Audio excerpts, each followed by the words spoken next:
The number of permit applications for concealed or unconcealed firearms is expected to dip in 2014 after 2 record-breaking years. According to the Oklahoma State Bureau of Investigation, more than 53,000 Oklahomans applied for permits in 2013. As of June 30th, roughly 22,000 people have applied for permits in 2014. Despite the drop in applications, local businesses say they are not seeing a decline in the number of people taking gun safety courses.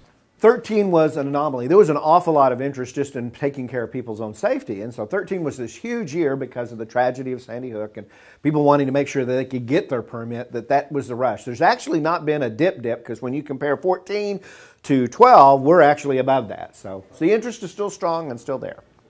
State legislators are considering a new measure stating a certificate of completion of training for handgun carry licenses would only be valid for 3 years. In addition, firearms instructors would have to keep a roster of each training class, safety test score, and types of weapons used to qualify for no less than 3 years. When you take the class, there's a certificate given to you. That is good for 3 years. In other words, you have 3 years from the finish of that class to get your permit. Once you get it, you're okay.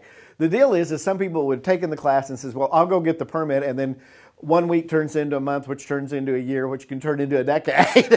So there was certainly this deal of let's get it done within 3 years. That was actually the original intent of the law back in 1995 when they passed it. And somewhere that got worked out. I don't know why. It's just something they've added in, which is okay. We've heard no complaints about it at all.